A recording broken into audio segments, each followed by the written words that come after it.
Hi everyone. तो आज हम इस वीडियो में कमला मार्कंडेय जी को पढ़ेंगे। मार्कंडेय, ठीक है। और ये आपकी एलटी की जो थ्योरी क्लास होगी वो 66 क्लास होगी, ये आपके एलटी की, ठीक है। थ्योरी की ये एलटी की 66 क्लास होगी। सो स्टार्ट करते हैं। अभी हमने उस दिन कांतापुरा को कंप्लीट किया, तो आज हम कमला जी को देखेंगे, इनके वर्क को देखेंगे। 2 वर्ड्स इन इनका जो वर्क है, आज हम जो डिस्कस करने वाले हैं उसका नाम है 2 वर्ड्स इन, ठीक है। तो इसी को पढ़ने वाले हैं। 66 ये आपकी थ्योरी क्लासेस है। और जो फर्स्ट टाइम इस चैनल को वॉच कर रहे हैं पहली बार, उनको बता दूं कि अब तक एलटी के 66 वीडियो यानी कि 65 वीडियो आपके हो चुके हैं जो थ्योरी क्लासेस हैं। पूरी एलटी की तैयारी आपके यूट्यूब पे ही कराई जा रही है। इसलिए इस चैनल को सब्सक्राइब कर लीजिए, लाइक शेयर सब्सक्राइब ज़रूर कर लीजिए ताकि इसका बेनिफिट आपको मिले, ठीक है। क्योंकि यहाँ पे फ्री क्लासेस हो रही हैं, सारा कुछ फ्री में पढ़ाया जा रहा है। और यही चीज़ें आप पैसे दे के कहीं और पढ़ते हो तो पेड में पढ़ते हो तो वो चीज़ें आपकी बच जाएंगी।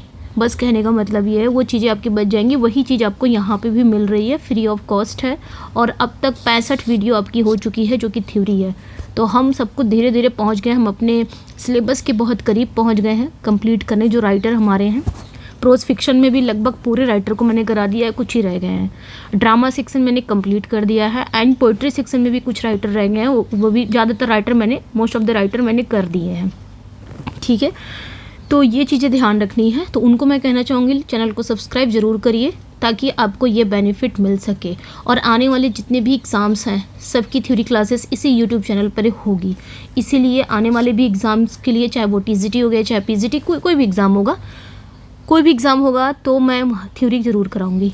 इसलिए अपना इस चैनल को सब्सक्राइब ज़रूर करिए और बेनिफिट ये आपको मिलेगा। सो स्टार्ट करते हैं सेशन को। और एलटी वालों के लिए बता देना चाहती हूँ कि 5000 प्लस मैंने एमसीक्यूज़ तैयार किए हैं। ये आपके 5000 प्लस एमसीक्यूज़ होंगे जो आपके कैसे रहेंगे, टॉपिक वाइज रहेंगे, ठीक है। ये टॉपिक वाइज आपको मिलेंगे, यानी कि पूरा एलटी का जो सिलेबस है, चाहे वो literary movements, literary terms, writers, poetry या फिर ड्रामा या प्रोज एंड फिक्शन, सभी के टॉपिक वाइज एमसीक्यूज़ होंगे पूरा एलटी का, ठीक है। और हर टॉपिक के बाद उसकी आंसर की होगी। ये टोटल आपके कितने एमसीक्यूज़ मिलेंगे? 5000 प्लस ही होंगे, ठीक है। ये पीडीएफ है, पीडीएफ फॉर्म में आपको मिलेंगे। और ये इस पीडीएफ में ना 447 पेजेस हैं, 447 पेजेस इसमें है। और ये पीडीएफ प्रिंटेबल भी है। जितने आप क्वेश्चन करते हैं उसी का आंसर दे रही हूँ। ये पीडीएफ प्रिंटेबल भी है। अगर आप इंटरेस्टेड हैं इस पीडीएफ में तो आप क्या करेंगे ना, 8081848735 पे व्हाट्सअप करके इस पीडीएफ को ले सकते हैं। व्हाट्सअप करिएगा, ठीक है। 249 में ये पीडीएफ है, ये भी बता दूं। और ऐसा नहीं है, जिनको ज़रूरत रहती है डिस्काउंट की उनको डिस्काउंट भी दिया जाता है। मेरा कहने का मतलब है पीडीएफ सबको मिलनी चाहिए, सब पढ़ना चाहिए, उसमें पैसे की बात नहीं आनी चाहिए, है ना। कि किसी की ऐसा नहीं है कि पैसे के लिए पीडीएफ नहीं दिया जाए, ऐसा नहीं है। तो आप क्या करेंगे ना, इस नंबर पे व्हाट्सअप करके इस पीडीएफ को ले सकते हैं। चलिए फिर, प्रिंटेबल है, प्रिंट करा के आप पढ़ सकते हैं। चलिए फिर स्टार्ट करते हैं। अभी 1 मंथ है। तो आज की इस वीडियो में हम कमला मार्कंडेय जी को पढ़ेंगे। तो सबसे पहले इनकी बायोग्राफिकल जान लेते हैं। इनका असली नाम क्या है, इनका जन्म कहाँ हुआ था, बर्थ। तो शी वॉज बॉर्न एज कमला पुरैया, है ना, पुरैया जिसको बोलते हैं,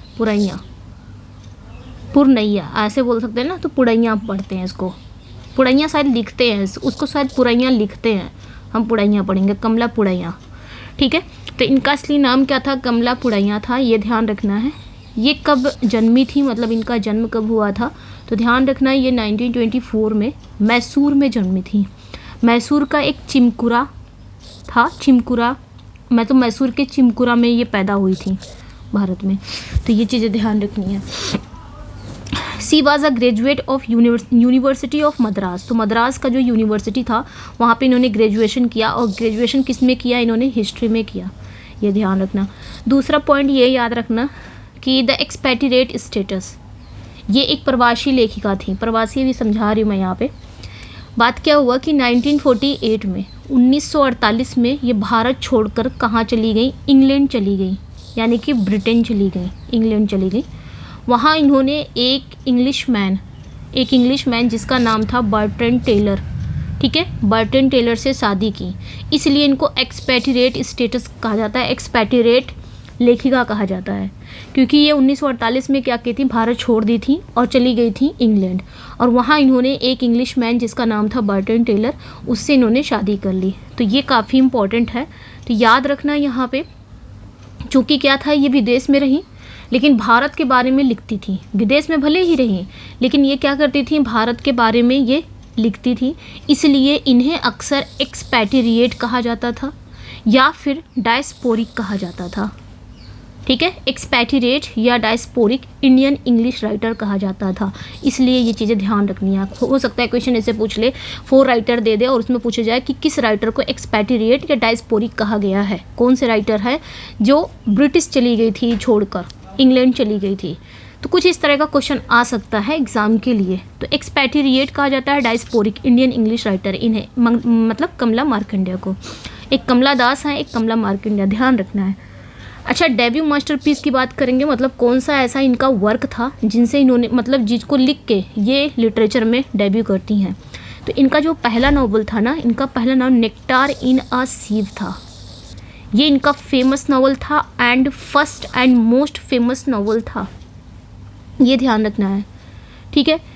जब ये नावल आया ना, जब ये नावल आया, पब्लिश हुआ, तो क्या हुआ, ये जो नावल था ना, ये पूरी दुनिया में बहुत ज़्यादा फेमस हुआ, यानी कि इंटरनेशनल बेस्ट सेलर हुआ, ठीक है। इसलिए इसे अमेरिका में ना book of the month club, ये ध्यान रखना, इसीलिए इसे अमेरिका में book of the month club के लिए चुना गया था, जो उस समय किसी इंडियन राइटर के लिए बहुत बड़े सम्मान की बात थी। तो ये ध्यान रखना इस वर्क को, ओके। काफ़ी फेमस हुआ था, इंटरनेशनल बेस्ट सेलर हुआ था, काफ़ी ज़्यादा ये बुक बिकी थी और इसलिए अमेरिका में इसे book of the month club के लिए चुना गया था। तो ये पॉइंट्स आपने ध्यान रखना है, ये एक रेयर ऑनर होता है, ठीक है। सोर्स ऑफ द टाइटल, अच्छा ये जो नावल था इनका फर्स्ट नावल ना, ये जो नावल का टाइटल है नेक्टार इन अ सीव, आखिर ये नावल का टाइटल इन्होंने कहाँ से लिया, ये पूछा जा रहा है कि टाइटल का सोर्स कहाँ से है, ये टाइटल इन्होंने कहाँ से लिया।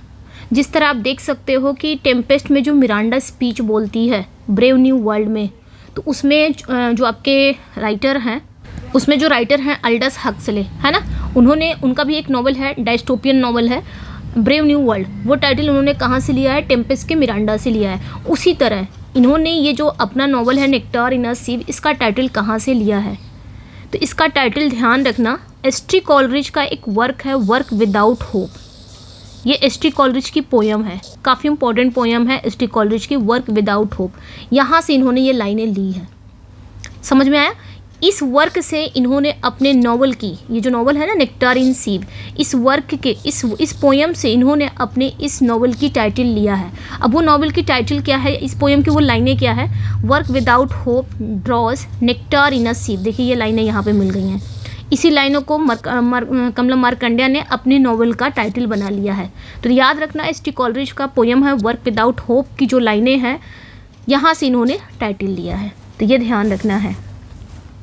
मतलब इसका कहने का मतलब है work without hope ड्रॉस nectar in a सीव, यानी कि बिना होप के, बिना उम्मीद के काम करना वैसा ही है जैसे छलनी में, सीव में अमृत या पानी भरने की कोशिश करना, जो कभी टिकेगा ही नहीं। इसका मतलब ये हुआ। खैर ये टाइटल याद रखना कहाँ से लिया गया है। अब फर्स्ट काफ़ी फेमस नावल था। नेक्स्ट पे आएंगे रिकरिंग थीम। इनकी थीम क्या है, तो ध्यान रखना ईस्ट वेस्ट एनकाउंटर भी इन्हें कहा जाता था, क्योंकि ये इसी में लिखती ही थी। इनकी कहानियों का सबसे बड़ा विषय जानते हो क्या था, इनकी कहानियों का सबसे बड़ा थीम क्या होता था, मतलब अपनी कहानियाँ ये किस पर लिखती थी, तो इसी पे लिखती थी, ईस्ट वेस्ट एनकाउंटर, ठीक है। मतलब इनकी कहानियों में पूर्वी यानी कि पूर्वी और पश्चिम का टकराव देखने को मिलता था। पूर्व यानी कि गांव, पश्चिम यानी कि जो शहर, वो दोनों के बीच में एक कॉन्फ्लिक्ट देखने को मिलता था। मतलब ये दिखाती थी कि कैसे भारतीय संस्कार, जो ईस्टर्न वैल्यूज़ है यानी कि जो भारतीय संस्कार है, और वेस्टर्न मॉडर्नाइजेशन है जैसे कि पश्चिमी जो आधुनिकता है, वो आपस में टकराते हैं। तो क्रिटिक इन्हें अक्सर ना novelist of the east west encounter कहते थे, ये ध्यान रखना है। जो क्रिटिक थे ना, इन्हें अक्सर novelist of the east west encounter भी कहते थे। क्योंकि ये अपने नॉवल में ईस्ट एंड वेस्ट दोनों का इनकाउंटर दिखाती थी। ईस्ट यानी कि गांव के जो लोग हैं, भारतीय संस्कृति, भारतीय संस्कार, वेस्ट मतलब जो मॉडर्न वेस्टर्न मॉडर्नाइजेशन है, पश्चिमी जो आधुनिकता है, इन दोनों के बीच में कॉन्फ्लिक्ट को दिखाती थी ये अपने प्ले में। इसलिए क्रिटिक इन्हें novelist of the east west encounter कहते थे। समझ में आए? ये भी पॉइंट याद रखना आपने, एकदम टू द पॉइंट हम पढ़ रहे हैं। अब आगे देखेंगे जर्नलिस्ट बैकग्राउंड, मतलब नॉवल लिखने से पहले ये क्या थी? तो नॉवल लिखने से पहले ये एक जर्नलिस्ट थी। क्या थी? एक जर्नलिस्ट थी और छोटी मोटी कहानियाँ ये लिखती थी, शॉर्ट स्टोरी टाइप की। जर्नलिस्ट होने के नाते एक चीज़ ध्यान रखना, और भी जर्नलिस्ट होने के नाते इनकी राइटिंग स्टाइल जो थी ना, वो बहुत ज़्यादा कैसी थी? रियलिस्टिक थी। चूँकि जर्नलिस्ट थी इसलिए उसमें ज़्यादा बनावटी था नहीं इनका। जर्नलिस्ट थी इसलिए इनकी जो राइटिंग स्टाइल थी ना, वो बहुत ज़्यादा वास्तविक थी, यानी कि चीज़ों को वैसे ही लिखती थी जैसे वो देखती थी, बिना ज़्यादा बनावट के। तो इनकी जो राइटिंग स्टाइल थी वो रियलिस्टिक भी थी, क्योंकि जर्नलिस्ट थी, बीइंग अ जर्नलिस्ट, ये ध्यान रखना है। पॉलिटिकल बैकड्रॉप की बात करेंगे तो एक चीज़ ध्यान रखना है, इनका जो नॉवल है, इनका एक नॉवल है सम इनर फ्यूरी। ये इनका नॉवल है सम इनर फ्यूरी, ठीक है। सम इनर फ्यूरी ये कब आया था? 1955 में आया था।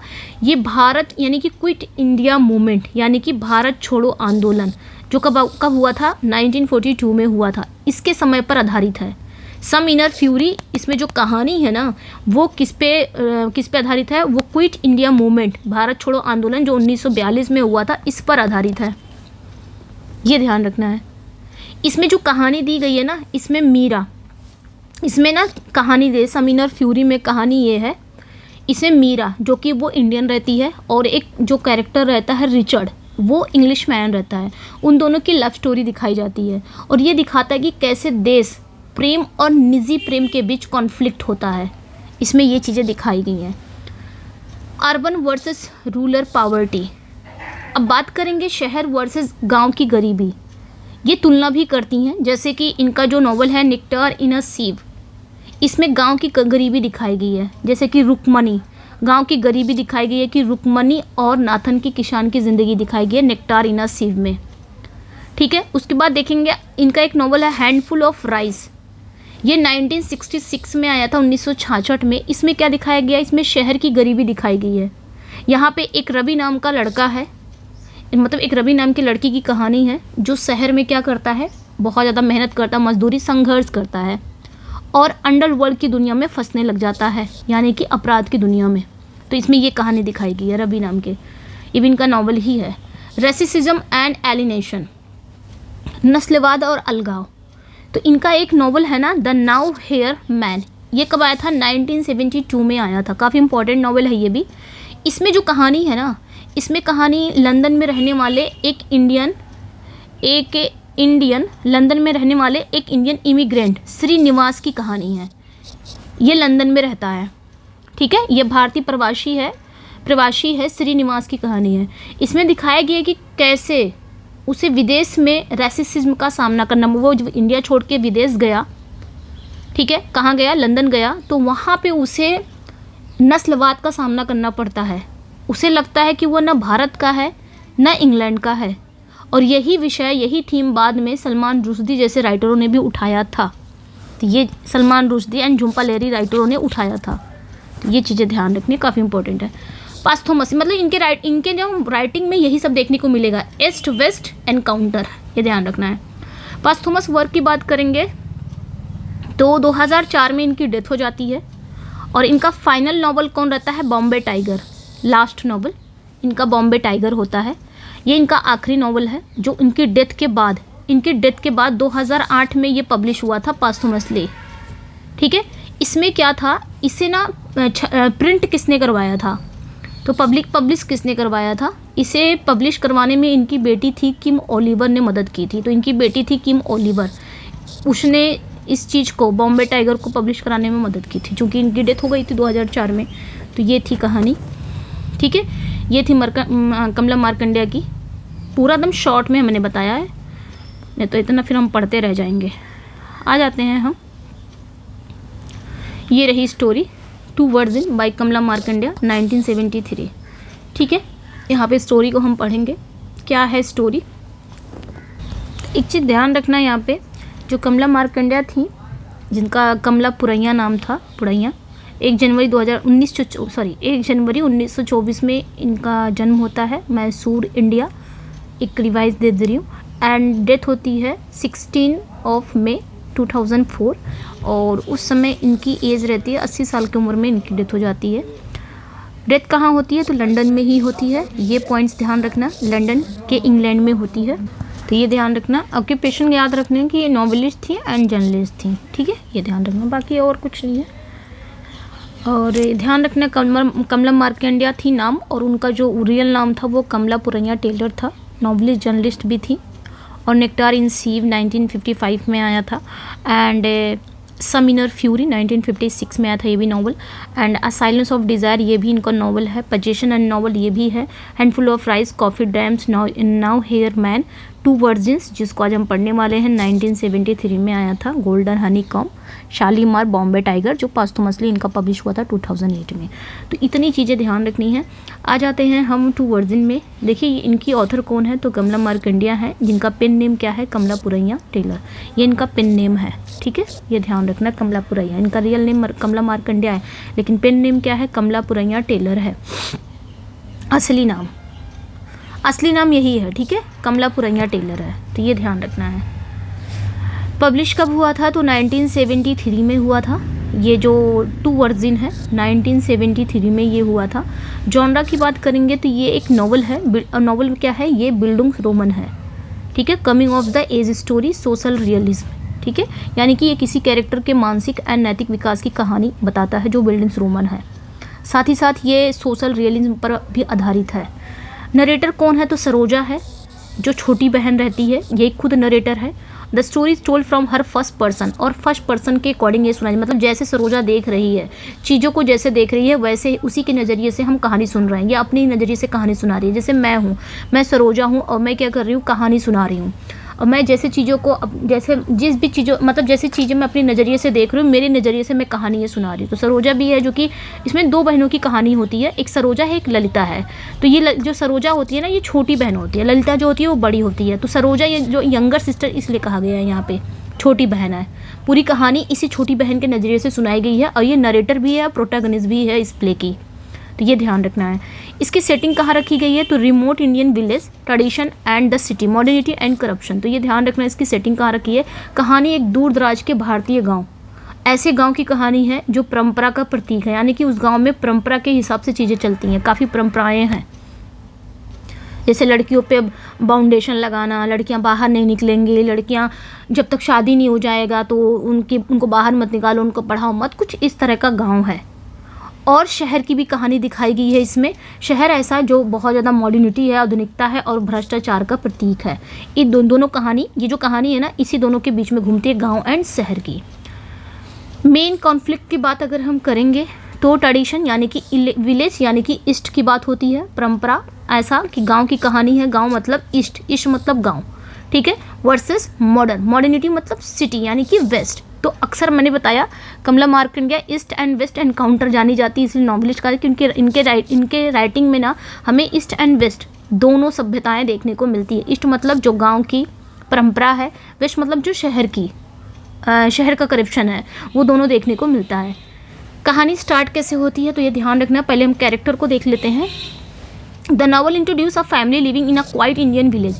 ये जो नावल है ये इंट्रोड्यूस करा रहा है कि एक फैमिली है जो एक इंडियन विलेज में काफ़ी आराम से रह रही है, ठीक है। एक फैमिली है जो कहाँ रह रही है, क्वाइट इंडियन विलेज में बहुत ही आराम से रह रही है। एक फैमिली है, फैमिली में फादर हैं जिनको अप्पा कहा जाता है, फादर हैं, और पिताजी हैं और जिनको अप्पा कहा जाता है। ये एक फ्रीडम फाइटर हैं, ये स्वतंत्रता सेनानी है, और ये थोड़ा सा ना प्रो वेस्टर्न है, यानी कि मॉडर्न थॉट वाले हैं, वेस्टर्न सभ्यता का समर्थन करते हैं, यानी कि मॉडर्न थॉट वाले हैं, ये गांव वाले थॉट के नहीं हैं। ये जो फ्रीडम फाइटर अप्पा हैं, जो फादर हैं, ये आधुनिक विचारों वाले हैं और पश्चिमी सभ्यता का समर्थन सपोर्ट करते हैं, ठीक है। लेकिन पुरानी जो परंपराएं हैं, अंधविश्वास को ये बिल्कुल नहीं मानते।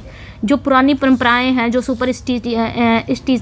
सुपरस्टिशियस है, इन सारी चीज़ों को ये नहीं मानते हैं। मतलब मॉडर्न थॉट के हैं, मॉडर्न विचार के हैं, बस इतना ध्यान रखना। दूसरी है मदर जी, माता जी हैं, इनका नाम अम्मा। ये थोड़ी सी ट्रेडिशनल है। ट्रेडिशनल मतलब ये गांव की परंपराओं को मानती हैं, उतना शहरी नहीं है, उतना मॉडर्न थॉट नहीं इनका। बट क्या करें, सबमिसिव भी हैं क्योंकि पति की आज्ञा का पालन भी करती हैं। तीसरे नंबर पे आ जाएंगे तो ये हैं आपकी कौन, आंट। ये ध्यान रखना, अला मेलो, ये बुआ हैं। अब जानते ही हो बुआ लोग कैसी होती हैं, ये बुआ है, ठीक है। ये कौन है, बुआ है, ये जिनका नाम है अला मेलो। ये भी बेचारी परिवार के साथ ही रहती हैं क्योंकि ये एक विडो है, परिवार के साथ रहने वाली एक विधवा है।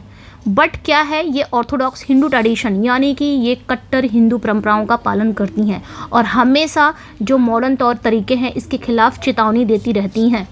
जैसे बुआ लोग रहती हैं, गांव की बुआ लोग, गांव के लोग रहते हैं जो दादी नानी या बुआ ऑर्थोडॉक्सी होते हैं, गांव की चीज़ों को मानते हैं, बाहर नहीं निकलने देना, ऐसा वैसा कुछ भी जो भी है। फिर उसके बाद देखेंगे नेक्स्ट जो कैरेक्टर है ललिता। ललिता ये जो एल्डेस्ट सिस्टर है, काफ़ी ब्यूटीफुल है, सुंदर है, एम्बिशियस भी है, महत्वाकांक्षा कुछ ना कुछ करने का इनके अंदर है, एम्बिशियस। अब वो क्या करने का भी देखते हैं। एंड वेन भी है, घमंडी भी है। क्यों घमंडी है, क्योंकि अपने रूप पर सुंदर है, इस वजह से ये घमंडी भी है, ठीक है। इसको ना गांव का जो माहौल है, गांव का जीवन, मतलब जो गांव का जीवन है वो घुटन भरा लगता है। कुछ होते हैं ना कि मुझे शहर जाना है, मुझे लग्जूरियस लाइफ जीना है, ग्लैमर, चमक दमक, दुनिया की सपने देखती हैं लड़कियां कि हाँ मैं भी जाऊंगी बाहर, हीरोइन बनूंगी या फिर एक्ट्रेस बनूंगी।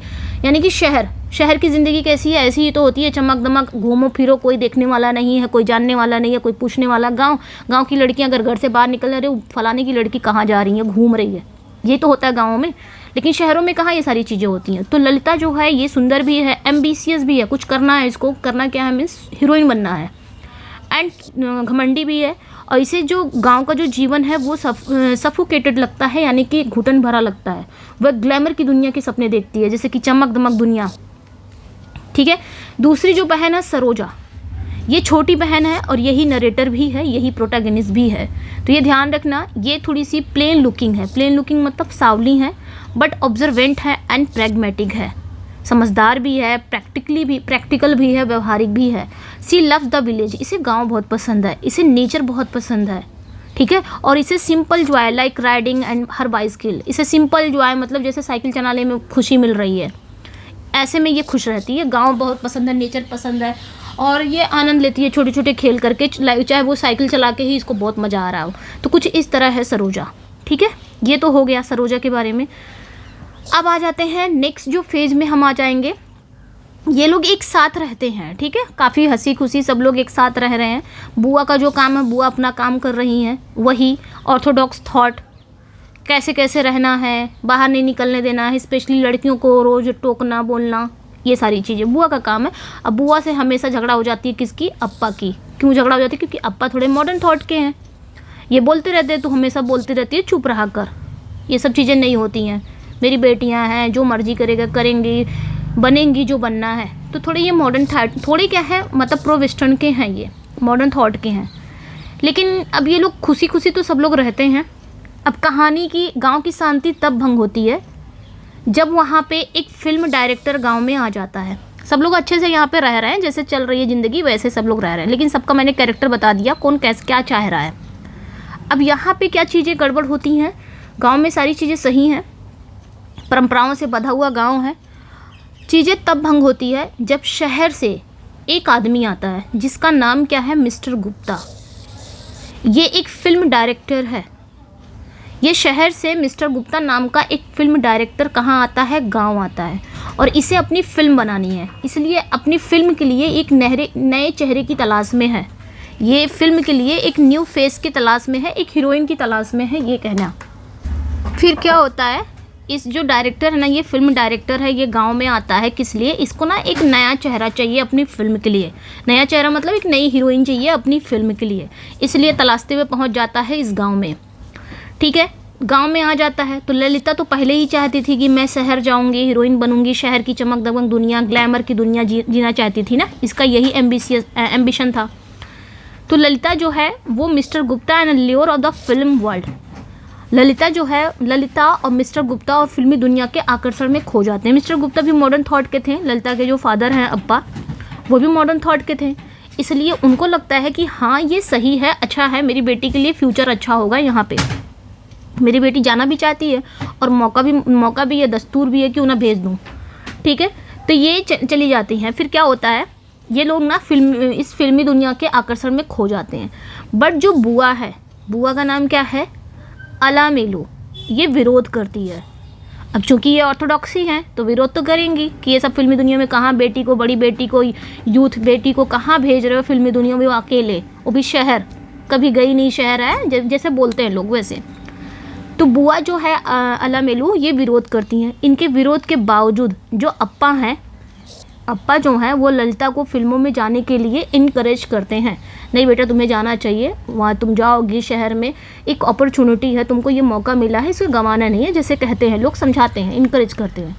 क्योंकि अप्पा को लगता है कि ये एक मॉडर्न अवसर है, मैंने बताया ना अभी, अप्पा को लगता है कि ये एक मॉडर्न अपॉर्चुनिटी है, इसे गंवाना नहीं है, तुम्हें जाना चाहिए। लेकिन बुआ अपने थॉट पर है, हाँ ध्यान रखना बुआ को, अभी बुआ ही सही होंगी लास्ट में, सही होंगी कि गलत होंगी वो तो लास्ट में हम जानेंगे। फिर क्या होता है, ललिता चली जाती हैं ऑडिशन के लिए और सिलेक्टेड भी हो जाती है। ललिता के जाने के बाद जो सरोज है, ठीक है, she leave the village for the city, वो गांव के लिए शहर छोड़ के चली जाती है। ठीक है, believing she is destined to be a star, ये मान कर जाती है, वो अपना गाँव छोड़ती है इसलिए कि शायद वो स्टार बनने के लिए शहर जा रही हो। जैसे होता ना, बहुत सारे गांव के बच्चे शहर में जाते हैं अपने सपने पूरे करने, चाहे वो पढ़ाई हो गया, चाहे वो हीरोइन हो गया, हर इंसान के अपने अपने एक एम्बिशियस है कुछ ना कुछ बनने का। तो ललिता भी उसमें से एक थी, इसको भी हीरोइन बनना था, शहर की चमकमक दुनिया में जीना था। और क्या होता है कि अपॉर्चुनिटीज़ को मिल भी जाती है, चली जाती है इस आशा में कि गांव छोड़ के जा रही हूँ और वापस आऊँगी तो स्टार बन के आऊँगी, हीरोइन बन के आऊँगी। ठीक है, चली जाती है ललिता, तो गांव छोड़ के चली गई। देन सरोजा जो होती है छोटी बहन, ऑब्जर्वेशन देखेंगे। सरोजा ललिता के जाने के बाद सरोजा जो है वो गांव और परिवार में हो रहे जो चेंजेस हैं, जो बदलाव हैं, उसको देखती है।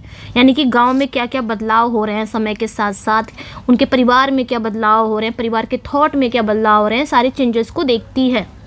ठीक है, फिर क्या होता है, देखती ये है कि गांव में क्या क्या बदलाव हो रहे हैं, जैसे कि मशीन आ गए हैं गांव में, न्यू आइडियाज़, यानी कि मशीन आ गए हैं, नए थॉट के कारण गांव भी अब बदल रहा है धीरे धीरे। तो सरोज को ना एक साथी मिल जाता है। सरोज की दोस्ती किससे हो जाती है, एक चिंगलेपुट से हो जाती है, नाम भी बड़ा अजीब है, चिंगलेपुट। ये कौन रहता है, ये एक ना सिंपल सा स्वीट सेलर रहता है, मिठाई बेचने वाला। ठीक है, और सरोज की दोस्ती इससे हो जाती है। ये थोड़ा सा जानते हो कैसा है, ये सीधा दिल का बहुत अच्छा है, बस थोड़ा सा दिखने में उतना सुंदर नहीं है। जैसे कि मिस्टर गुप्ता आए थे ना, यहाँ पे ध्यान रखना, ये जो शहर से आए थे मिस्टर गुप्ता, ये दिखने में काफ़ी सुंदर थे, बहुत अच्छे थे ये, तो ये दिखने में गुड लुकिंग थे, अच्छे थे। बट ये जो सरोजा का जो दोस्त है चिंगलेपुट, ठीक है, ये मिठाई बेचने वाला है, ये थोड़ा सा दिखने में अच्छा नहीं है लेकिन दिल का बहुत अच्छा है।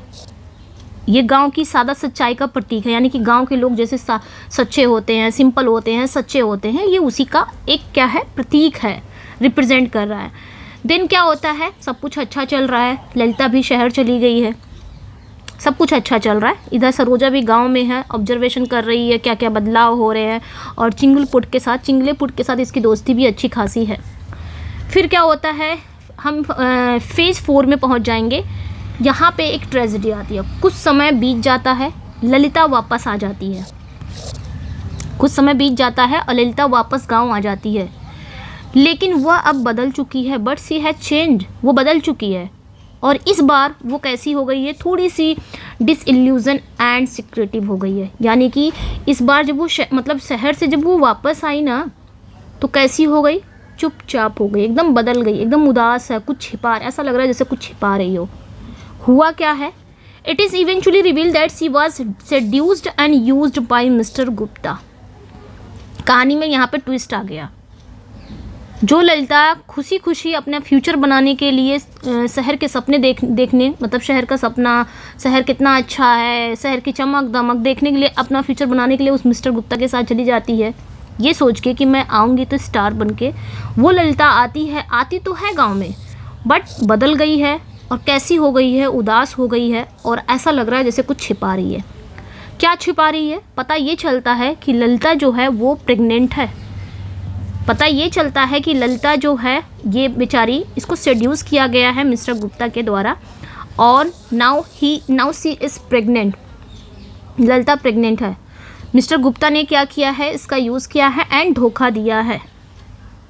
ठीक है, उसके बाद क्या होता है, तो यहाँ पे पता चलता है कि ललिता क्या है, ललिता इज़ प्रेग्नेंट और मिस्टर गुप्ता ने उनका यूज़ किया, धोखा दिया। बात क्या होती है कि एक पारंपरिक गांव में फिर ये चीज़ें होती हैं ना कि एक पारंपरिक गांव है और गांव में कुंवारी लड़की का प्रेग्नेंट होना बहुत बड़ी बदनामी मानी जाती है ना, ऐसा होता है। तो अप्पा का जो इनके अप्पा थे, ठीक है, अप्पा कैसे थे, वो मॉडर्न थॉट के थे। वो इस सच्चाई का सामना नहीं कर पाते हैं और टूट जाते हैं, लेकिन वो थोड़ा सा रेशनली भी हैं, रेशनली इस चीज़ों को हैंडल करते हैं। ठीक है, रेशनली तरीके से इस चीज़ों को संभालने की कोशिश करते हैं। अब पूरा परिवार क्या होता है, वो शहर पहुंच जाता है मुंबई, किसके पास, मिस्टर गुप्ता के पास। अब यहाँ से सिटी एंड क्लाइमेक्स सीन पहुंच गई है, शहर का दिखाया जाता है। शहर में गांव की मासूमियत और शहर के भ्रष्टाचार का आमना सामना होता है। शहर में कहाँ मासूमियत है ना, शहर में सिर्फ भ्रष्टाचार है। फिर क्या होता है, ये लोग मिस्टर गुप्ता के पास पहुंच जाते हैं, उसे बोलते हैं कि भाई ललिता से शादी कर लो, बट मिस्टर गुप्ता जो है वो इस जिम्मेदारी से लेने का मना कर देता है। ठीक है, ललिता या बच्चे की जिम्मेदारी लेने से साफ इनकार कर देता है और इसके लिए ललिता सिर्फ क्या थी, कुछ दिन के लिए, मतलब मिस्टर गुप्ता के लिए ललिता सिर्फ कुछ दिनों की क्या थी, एंटरटेन थी, मनोरंजन थी बस। फिर जब ये नहीं मानता तो घर वाले क्या करते हैं, इसका अबॉर्शन करवा लेते हैं, फैमिली की मतलब बेइज्जती ना हो, फैमिली की इज्जत बचाने के लिए ललिता का अबॉर्शन करवा दिया जाता है। फिर उसके बाद क्या होता है, ललिता संभाल नहीं पाती अपने आप को, कई बार सुसाइड करने की भी कोशिश करती है। उसके बाद क्या होता है कि ये घटना दिखाती है कि कैसे जो मॉडर्न सिटी है, मॉडर्न जो शहर है, वो क्रूरता, मॉडर्न शहर की जो क्रूरता है, उसने एक मासूम जीवन और सपनों को ख़त्म कर दिया है। यही तो हुआ, एक मासूम जीवन उसी की वजह से, इस मिस्टर गुप्ता की वजह से ख़त्म है। मिस्टर गुप्ता कहाँ पे है, शहर में है। तो ये चीज़ें हो जाती हैं। फिर रेजोल्यूशन में क्या आता है कि आफ्टर एबॉर्शन होता क्या है कि ललिता वापस गांव जाने से इनकार कर देती है, क्योंकि भाई इसको अब शर्म आ रही है, उस गांव में नहीं जाना चाहती। फिर क्या होता है कि ये अपनी पुरानी ज़िंदगी का सामना नहीं कर सकती, वापस गांव में जाना, सब लोग उसे क्या कहेंगे, सबको पता चल गया, ये नहीं जीना चाहती। वो सुसाइड वगैरह करने की कोशिश भी करती है। ठीक है, लेकिन फिर क्या होता है, इसलिए वो शहर की भीड़ में कहीं खो जाती है। ओके, उसके बाद सरोजा की रिटर्न। सरोजा है छोटी बहन। सरोजा अपने पेरेंट्स के साथ वापस गांव आ जाती है और उसने शहर की गंदगी और अपनी बहन की बर्बादी को अपनी आंखों से देखा है कि वाकई शहर कितना गंदा है। अब ये नहीं है शहर में अच्छे भी लोग होंगे, लेकिन कहते हैं ना, तालाब में अगर एक गंदी मछली है तो पूरी मछली को गंदा कर देती है, कुछ इस तरह। तो सरोजा को वहाँ पे लगा कि शहर अच्छी चीज़ नहीं है। शहर की गंदगी उसने देखी अपनी आंखों से, अपनी बहन की बर्बादी को उसने अपनी आंखों से देखा। इसने क्या किया, शहर का वो जो ग्लैमर दुनिया है ना, सरोजा ने वो ठुकरा देती है, जिसने ललिता को बर्बाद कर दिया। फिर एंडिंग क्या होता है, ये novel ends with Saroja realising her own identity. ये नॉवल जो है ये सरोजा के ओन आइडेंटिटी पर ख़त्म होता है, जब सरोजा को एक रियलाइज़ होता है कि वो अब एक मासूम बच्ची नहीं रही, उसने दुनिया की कड़वी सच्चाई देख ली है। लास्ट में वो चिंगलेपुट की सच्चाई और गांव के जीवन को अपनाती है, यानी कि गांव के जीवन को ही अपनाती है कि गांव ही सही है, गांव का वो जो मेरा दोस्त था चिंगलेपुट वही सही है। वो फिज़िकली वर्जिन है, सी इज़ इन वर्जिन, वो फिज़िकली वर्जिन है, कंवारी है, लेकिन मानसिक रूप से उसकी जो मासूमियत है वो खो गई है। किसकी, सरोजा की। तो ये थी कहानी भाई। अब यहाँ पे कैरेक्टर रोल्स की थोड़ा सा बात कर लेते हैं, ठीक है, जो एग्ज़ाम के लिए काफ़ी इम्पोर्टेंट हो सकता है। Symbolism, reality, continuity and survival. जो सरोजा थी ना, वो कैसी थी, सरोजा सरोजा ही प्रोटैगनिस्ट भी है, यही नरेटर भी है, और ये रियलिटी को देख रही है, यानी ये सर्वाइवर है। जो सरोजा है वो सर्वाइवर है। ललिता के ऑपोजिट अगर देखा जाए, ये दूसरों की गलतियों से सीख रही है। इसने गलत कुछ नहीं किया, इसने अपनी बहन की गलतियों से सीखा है कि शहर अच्छा नहीं होता है, सिर्फ गांव अच्छा होता है, गांव के लोग ही अच्छे हैं, मेरा वो चिंगलीपुट दोस्त ही अच्छा है, भले ही वो देखने में अच्छा नहीं है लेकिन दिल से अच्छा है। वो शहर का जो आया था फिल्म डायरेक्टर मिस्टर गुप्ता, वो दिखने में अच्छा था लेकिन उसके अंदर, उसके दिल के अंदर कितनी गंदगी फैली, कितना गंदगी भरी थी, ये सब सोच के वो ऑब्जर्व करती है। वो दूसरों की गलतियों से सीखती है, वो पास्ट को अडॉप्ट करती है लेकिन प्रेजेंट में समझदारी से जीती है। दूसरी तरफ ललिता, जो ललिता है ये ट्रेजिक फेलियर है, ये इल्यूज़न भ्रम में जी रही है कि हाँ शहर की ज़िंदगी कितनी अच्छी थी। ये अपने जड़ों यानी अपने गांव को ठुकरा कर वेस्टर्न चमक दमक यानी कि शहर की चमक दमक के पीछे भागती है और उसका शिकार भी बन जाती है ये ललिता। ठीक है, तो ये विक्टिम ऑफ मॉडर्निटी है, ये ध्यान रखना। जो ललिता है ना, ये विक्टिम ऑफ मॉडर्निटी है, ये अपने ध्यान रखना है, यहाँ पे है, ये विक्टिम ऑफ मॉडर्निटी है जो ललिता है।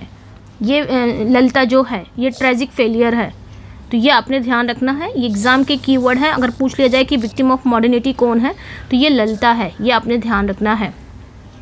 ठीक है, और victim of westernised temptation embodied by mister Gupta, तो ये आपने ध्यान रखना। दूसरी चीज़ पे अप्पा हैं, जो उनके फादर थे, ये थोड़ा सा मॉडर्न थॉट के थे और ये काफ़ी आइडियलिज्म थे। ये मॉडर्न थॉट पर अंधा भरोसा करते थे कि उनकी बेटी की बर्बादी का कारण भी बनता है वो अंधा भरोसा। और जो इनकी बुआ रहती है, जो इनकी बुआ रहती है आलामेलू से लड़ते रहते थे। बुआ थोड़ी रूढ़िवादी आवाज़ थी, ट्रेडिशन के प्रति का, हालांकि उनका जो रिग्रेसिव, जो पिछड़ा थॉट था वो माना जाता था कि हाँ इनकी थॉट तो पिछड़ी है या ऐसे बोलती रहती हैं, ऑर्थोडॉक्स है, लेकिन लास्ट में उन्हीं की चेतावनियाँ सच साबित होती हैं। ठीक है, वो समाज की मॉरल कॉन्शियस हैं, तो ये ध्यान रखना। एग्ज़ाम का कीवर्ड है कि मिसगाइडेड आइडियलिज्म कौन है, इनके अप्पा हैं। आंट आलामेलू मैंने बताया है, तो एग्ज़ाम ये मॉरल कॉन्शियस हैं जो मैंने बता दिया है अभी। मिस्टर गुप्ता ये विलन है। मिस्टर गुप्ता कौन है, ये विलन है, ये western materialism and urban exploitation है। ठीक है, मिस्टर गुप्ता जो हैं मतलब पश्चिमी भौतिकवादी शहरी शोषण है। ये महिलाओं को क्या समझता है, सिर्फ कॉमोडिटीज समझता है, एक समान समझता है महिलाओं को बस। और शहर का वो शिकारी कुत्ता है ये ना, जो मासूमियत को खा जाता है। ये इसे क्या कहा जाएगा, सिटी एज प्रीडेटर। ठीक है, ये ध्यान रखना है, ये आपने ध्यान रखना है, सिटी है। वहीं पे देखोगे इसके अपोजिट चिंगलेपुट है, गांव का स्वीट सेलर, वो मिठाई वाला, इसी के अपोजिट, मिस्टर गुप्ता के अपोजिट ये गांव का है। रूलर विजडम मॉरल ग्राउंडिंग है, बहुत ही क्वाइट शांत का है, शांत स्वभाव का है, दिखने में भले ही बदसूरत है लेकिन दिल का बहुत साफ है। ये मिस्टर गुप्ता के तरह मतलब एकदम उल्टा है, अपोजिट है। मिस्टर गुप्ता तो बाहर से देखने में सुंदर था लेकिन अंदर से कितना काला था, तो ये ध्यान रखना। ये inner beauty versus outer glamour. Major themes की बात करेंगे तो मेजर थीम्स इसमें क्या है, ट्रेडिशन वर्सेस मॉडर्निटी। ये नॉवल का ना मेन कॉन्फ्लिक्ट है, यानी कि गांव क्या देता है, गांव प्रोटेक्शन देता है। गांव भले ही बंदी से लगाता है लेकिन गांव में हम क्या है, सेफ एंड साउंड है, ऐसा ये नॉवल कह रहा है। गांव क्या है, सेफ एंड साउंड है, और सही मानो तो गांव सच में सेफ एंड साउंड है। लेकिन आजकल तो गांव भी सेफ एंड साउंड नहीं मान सकते कि सेफ एंड साउंड हम गांव को भी नहीं कह सकते। बहुत सारे ऐसे गांव में भी आजकल रेप वगैरह होते हैं, गांव में भी होते हैं, तो ये चीज़ें ध्यान। ठीक है, तो आजकल गांव भी सेफ़ एंड साउंड मुझे नहीं लगता। कुछ ऐसे हैं इंसान आजकल तो अपने घर में भी सेफ़ नहीं है, ऐसा भी हो गया आज का ज़माना अगर देखें तो। खैर इनका कहना है कि गांव सेफ़ एंड साउंड है, गांव आपको प्रोटेक्ट करता है लेकिन बंदी से भी लगाता है साथ साथ। शहर जो होता है वो आपको अपॉर्चुनिटी देता है, शहर जो है वो आपको अपॉर्चुनिटी देता है, अवसर देता है, बहुत सारे रोज़गार शहर में मिलते हैं, लेकिन डेंजर भी है, शहर खतरनाक है, सूझबूझ के साथ रहना पड़ता है वहाँ पे, हर किसी पे आपको भरोसा नहीं करना है। तो यहाँ पे मार्कंडेय जी जो हैं वो ये मैसेज देती हैं कि बिना सोचे समझे मॉडर्निज्म को, मॉडर्निटी को ना अपनाना नहीं चाहिए, जैसे कि अप्पा और ललिता ने किया था, क्योंकि ये क्या हो सकता है, ये डिस्ट्रक्टिव हो सकता है, विनाशकारी साबित हो सकता है।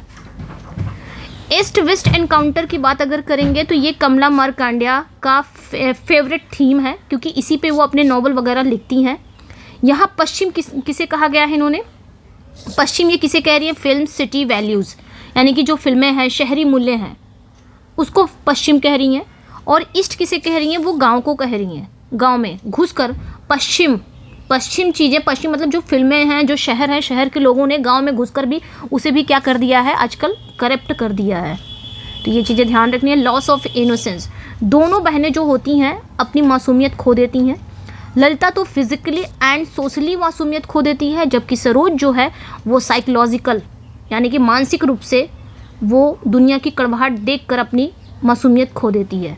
फेमिनिज्म एंड एक्सप्लॉइटेशन, तो ये नॉवल दिखाता है कैसे मॉडर्न दुनिया में महिलाओं का यूज़ किया जाता है और फिर फेंक दिया जाता है। स्पेशली कहाँ पे आपको देखने का मिलेगा, ये फिल्मी दुनिया में, ठीक है, जो फिल्मी दुनिया है वहाँ पे ये ध्यान रखना है आपने।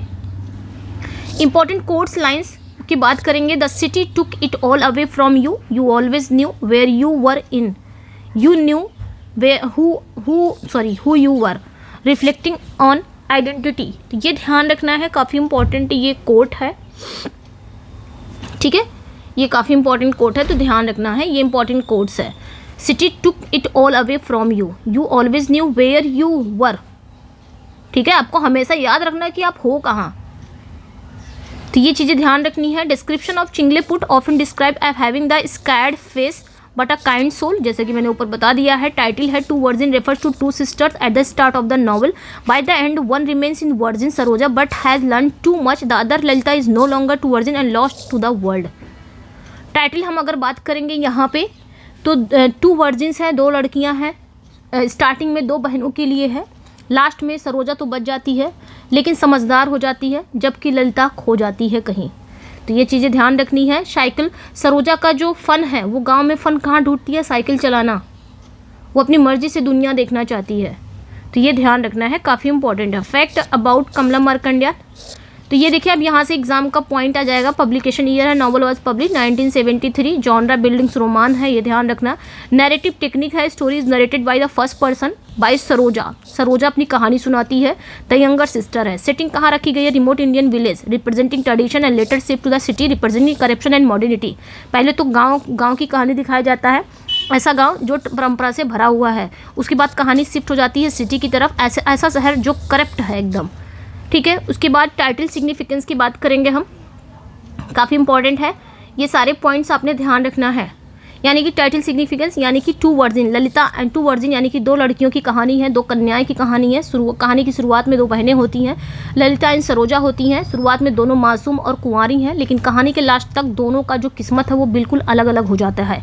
सरोजा है, मैंने बताया, ये प्रोटैगनिस्ट है और नरेटर भी यही है सरोजा। सी इज़ डार्क स्किन, मतलब सांवली है लेकिन है प्रैग्मेटिक, समझदार है, ठीक है। इसे गांव का साधारण जीवन ही पसंद है, ठीक है, ये ध्यान रखना है। एंड ये रियलिटी एंड कॉन्टिन्यूटी को रिप्रेजेंट करती है, यानी कि वास्तविकता और निरंतरता का ये प्रतीक है, यानी कि ये ग्लैमर के पीछे नहीं भागती। वहीं पे ललिता जो है ये एल्डर सिस्टर है, ये बहुत गोरी है, सुंदर है, लेकिन एम्बिशियस भी है। इसे फिल्मों में काम करने का जुनून है और ये ना इल्यूज़न और मॉडर्निटी का शिकार बन जाती है, यानी कि भ्रम में जी रही है, इसको दुनिया नहीं समझ में आ रहा है।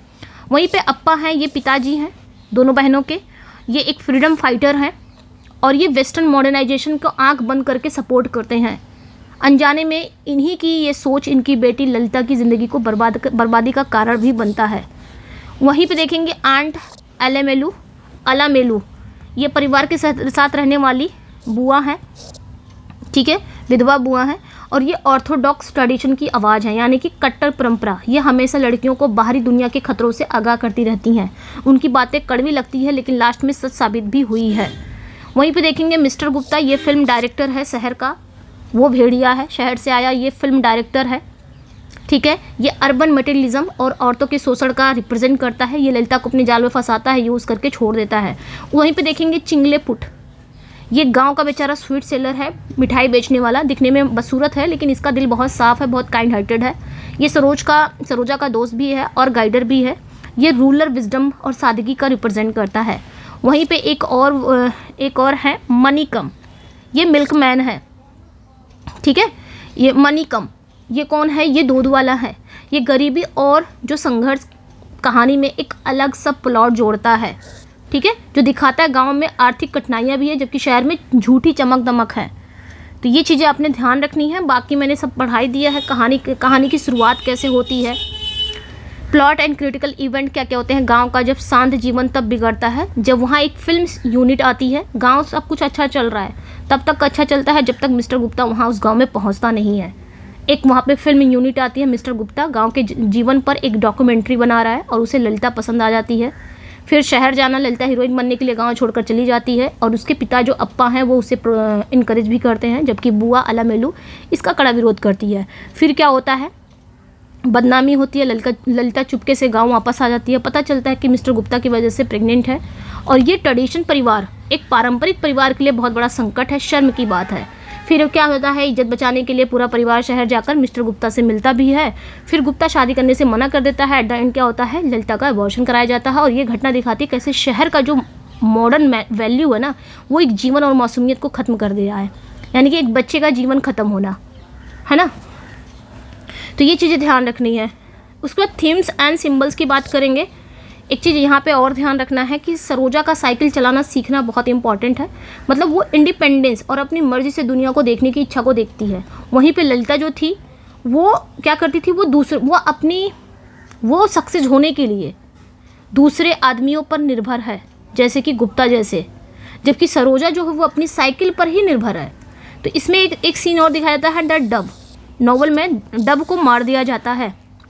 नॉवल में एक कबूतर है, उसको ना एक ईगल द्वारा मार दिया जाता है। मीन्स लॉस ऑफ इनोसेंस, मासूमियत को ख़त्म होने का ये सिंबल है।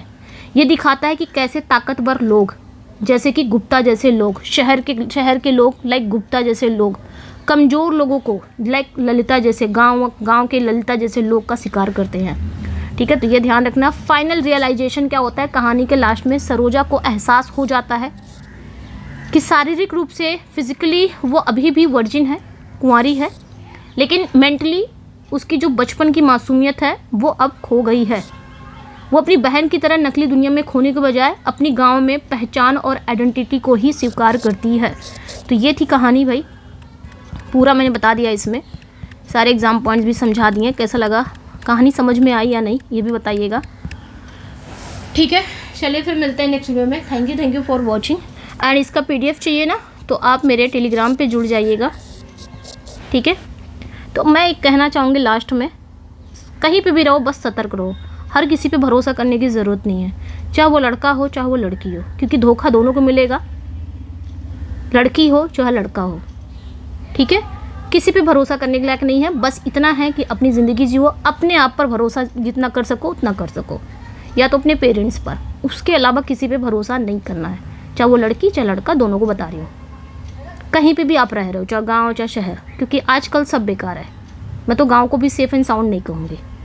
खैर इसमें कहा गया था ये उस समय की बात थी तो गांव काफ़ी सेफ़ एंड साउंड था, लेकिन आज के टाइम पे तो नहीं है, ठीक है।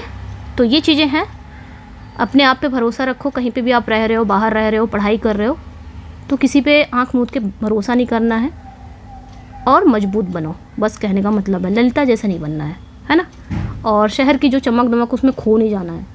अपना काम करने गए हो, काम करके, पढ़ाई लिखाई कर रहे हो, पढ़ लिख के कुछ बन जाओ। एंड एग्ज़ाम क्लियर करने गए हो, उसकी तैयारी करने गए हो, तो एग्ज़ाम क्लियर पर पूरा फोकस करो और कहीं कुछ, बाकी कुछ नहीं आने वाला ज़िंदगी में, कुछ नहीं हाथ आने वाला है अगर आप कहीं और भाग दौड़ में लगे हो, ठीक है। इसलिए अपनी ज़िंदगी बनाओ और पेरेंट्स को खुश रखो, बस इसी में है, यही ज़िंदगी है। 4 दिन की ज़िंदगी है, फिर अंधेरी रात। चलिए फिर मिलते हैं नेक्स्ट वीडियो में। Thank you for watching, bye bye. And मिलते हैं नेक्स्ट वीडियो में। और PDF मिलेगा तो टेलीग्राम पे कैसे जुड़ेंगे, तो लिंक डिस्क्रिप्शन में है, वहाँ से जाके जुड़ जाइएगा। Okay, bye bye. कैसा लगा अपना फीडबैक ज़रूर दीजिएगा। और ये वाली जो LT की MCQs लेना है तो इसी नंबर पर व्हाट्सअप कर सकते हैं। Bye bye, thank you for watching.